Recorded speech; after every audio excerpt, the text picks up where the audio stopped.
Hello everybody, this is Fernando for the latest 10 things you didn't know about video.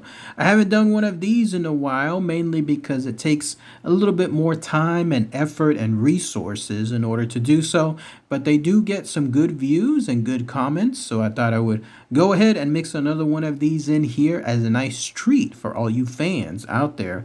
And in this case, I'm going to mix in a cryptid, a very popular cryptid, an all-star no less, one that I've talked about multiple times in the past within some other videos, so I thought I would feature it here. In fact, that has to do with the Mothman, and so I decided to do this video and then find 10 interesting things you may not know about. Now, there may be some items that stand out that are familiar, but I think some of the other ones are pretty interesting, and in some cases, they were brand new to me as well. So without further ado, let's go ahead and let's start this video. It's 10 things you didn't know about the Mothman. These are in no particular order in terms of importance, by the way. It's just random. So number one is this: Mothman's first reported sighting. This happened actually on November 16th, 1966, there in Point Pleasant in the West Virginia area. In fact, the sightings continued for about a month up until December 15th, 1967. It was all because of a tragedy that occurred on that day. More on that here in just a moment. But yes, this sightings happened, and they happened fast, and they happened hard. In fact, he was seen by multiple witnesses throughout the community, throughout the entire area during that short time period. And these were a wide range of witnesses altogether. It included young couples, they included men, women, they also included regular workers, they also included firemen, if you could believe it, and all around neighbors throughout the entire area as well. And so it seemed like the Mothman was seen throughout multiple spots too, including industrial areas, including neighborhoods, and then other spots here and there that stood out within the community. There was one area too that would be potentially leading to get into a tragedy, but again, more on that here in a minute. But all in all, the sightings themselves were universal. He was described as being pretty tall, over 7 foot tall to be specific, and by far the most discernible feature were those giant, large, red, piercing eyes. Everyone was always saying that whenever they saw the Mothman.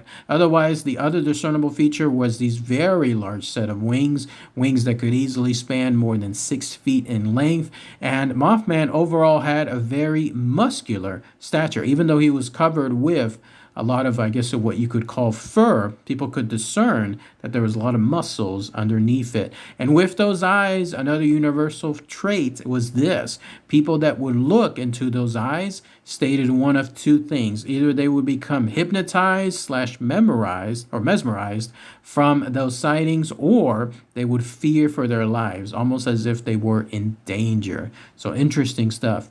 Number two, the Mothman can be seen as a warning. So I was just talking about this just a minute ago. So he was seen multiple times up until December 15th, 1967.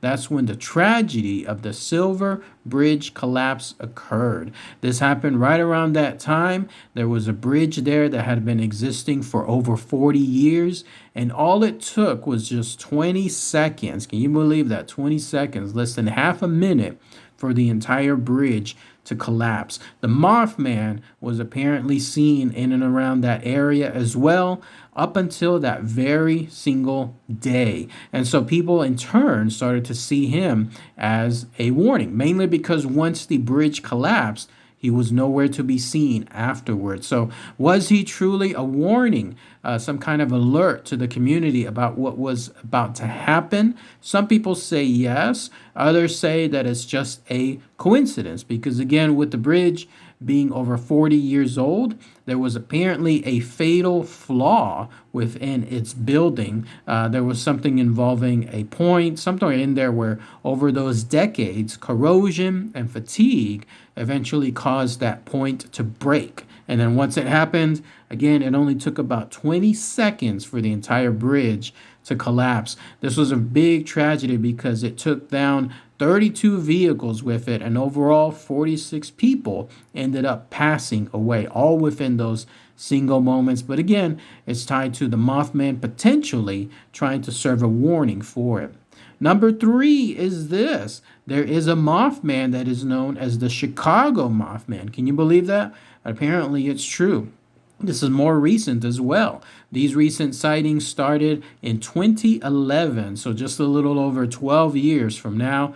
And in that time period, a human-like flying figure was apparently seen somewhere around there in the Chicago area. It had many of the same Mothman traits, from having those glowing red eyes, from having those giant wings, from those eyes against causing a sense of dread within people. And then it's mostly seen at night, and it's mostly seen around bodies of water. But by far, one of the most unique circumstances on where it was seen was over at the giant Willis Tower. If you could believe it, a man saw it there. This was in broad daylight too. So no mistaking it, like in other words, in the dead of night.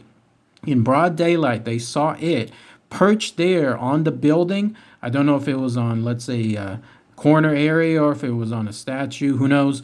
But the man saw the Mothman there, and it jumped off the skyscraper, and then it just simply flew away. He saw it go all the way out. No indication if anyone else was able to see it or capture any footage of it, but that's the info on the Chicago Mothman. If you want to know another location that the Mothman was apparently linked to, number 4 is this. It's known as the Chernobyl Mothman. So here's what happened. Everyone knows about that infamous tragedy, right?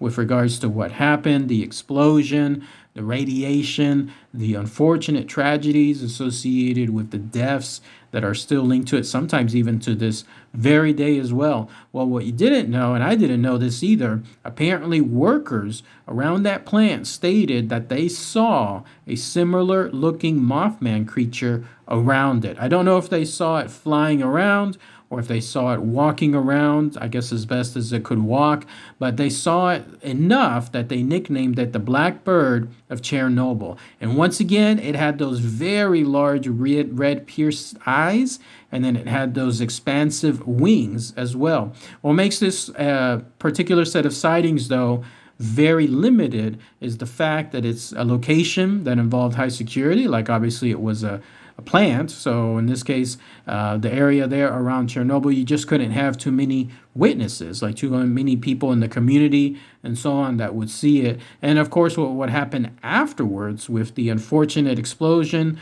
the tragedy surrounding it, and the area being involved with radiation and everyone having to flee, there's little to no chance of having any sightings after that tragedy and then up until this point. So was there truly a Chernobyl Mothman? It's hard to say, but at least there's that angle when it comes to a different location. Number 5 is this.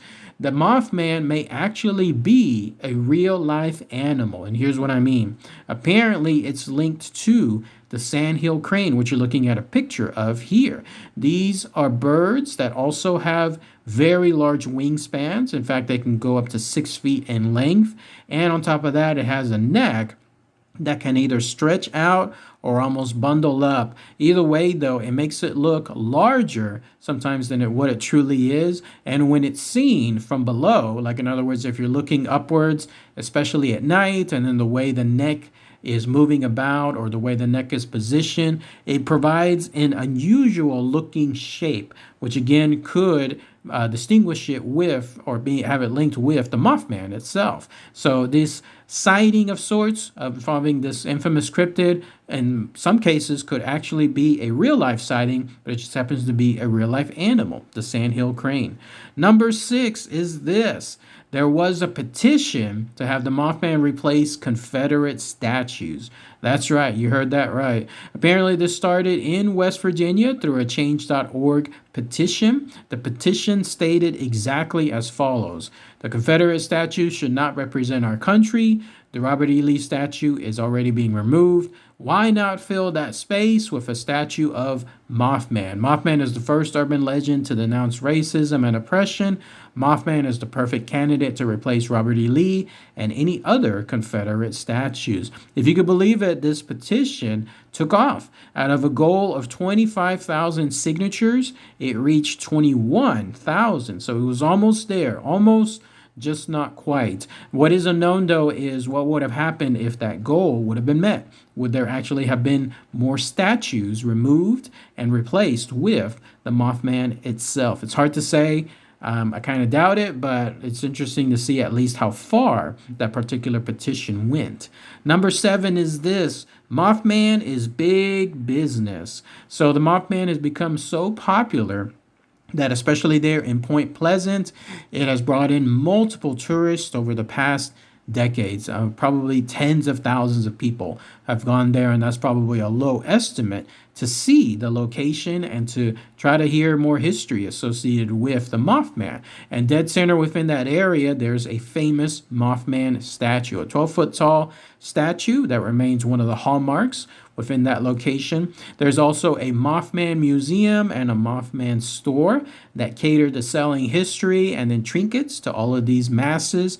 If you could believe this, there's also a park that had its name changed to the Mothman Park. And then on top of that, throughout the rest of the country and the globe, there's multiple books, TV shows, documentaries, and I was just reading that there's a new streaming show that's being adapted, and so sometime in the future that's also going to be released on there. But by far the most popular product associated with the Mothman is the 2002 movie, The Mothman Prophecies. It ended up gaining about $55 million in the global box office, and I think has remained sort of a cult following. I can't recall, though. Someone let me know in the comments if it spawned its own franchise, like if there's other Mothman movies. I believe there are, but someone let me know. Number 8 is this: sleep paralysis may actually play into the Mothman sightings. So I've talked about sleep paralysis before, primarily with the world of shadow people, the Hat Man, and so on. Sleep paralysis, again, is when the body is in that weird state where you're awake or you're kind of asleep, but your body can't move. And so you're knowing something is happening, but your body can't react to it. And so it seems like you're paralyzed. And this is apparently linked to some kind of glitch within the REM dream state. Well, during this time period, there's hallucinations that occur. And again, those tie into what I was just mentioning involving shadow people and so on. But apparently also people see demon-like beings. These are very scary looking things that instill great fear with them, so much so that it sticks with them. How this is linked to the Mothman is this: apparently when people see things out there, especially at night, that kind of look like the Mothman, like sighting, then that triggers in them their vision, the stuff that they were experiencing within their sleep paralysis. It almost comes back to them like a hammer. And so when they see this, all of a sudden, then they're thinking, oh my goodness, it's another sighting, it's something crazy, it's the Mothman, or it's whatever they were seeing within their actual vision. So again, it's kind of a loose link, but that's one area, one angle associated with the Mothman sightings where it could be tied to sleep paralysis. Number 9 is this: there's another infamous cryptid that's linked to the Mothman, and that's this: Inured Cold. So here's how it goes. Inured Cold was one of the most earliest videos that I talked about here on my channel. He was known as the infamous Grinning Man. This is a supernatural entity that apparently has a very distinct smile, this evil-looking grin that is just staring at people with it. And he has apparently been linked to aliens. He has been linked to UFOs. He has been linked to supernatural circumstances and has now reportedly been seen multiple times with or around the Mothman. So it's almost synonymous. You see the Mothman, you see Inured Cold. You see Inured Cold, you see the Mothman. And so in this case, if they're linked to one another and they are truly tied to each other, that could be an interesting angle, or it could just be 100% coincidence. Who knows? But there's not something that you can actually gather evidence on altogether, but that's at least the information I could present on that. And then finally, number 10 is this: there is an annual festival called the Mothman Festival. So if you're interested in going to a Mothman-like festivity, it happens every year there at Point Pleasant. In fact, it started, I believe it was in 2003, if I'm not mistaken. And it happens every third weekend of September. So if you happen to go there around that time specifically for the Mothman Festival, you're in for a treat. It holds it in the honor of this famous cryptid. In fact, there's bands, there's vendors, there's food, there's other forms of attraction. And of course, right there in the dead center is that statue I was mentioning earlier. It's the hallmark. It's what everyone goes to see and visit, take pictures with, and so on. And of course, there's a chance that people go and try to hope that maybe the Mothman finally makes an appearance. Why not have it right there, right in the middle of the festival? Have him fly down and say hello. How fascinating would that be? And then that's it. Let me know what you guys and gals think about 10 things you didn't know about the Mothman. Anything else I might have missed? Some other information you'd like to present? Let me know in the comments below. All right, everybody. Thanks again as always. Take care.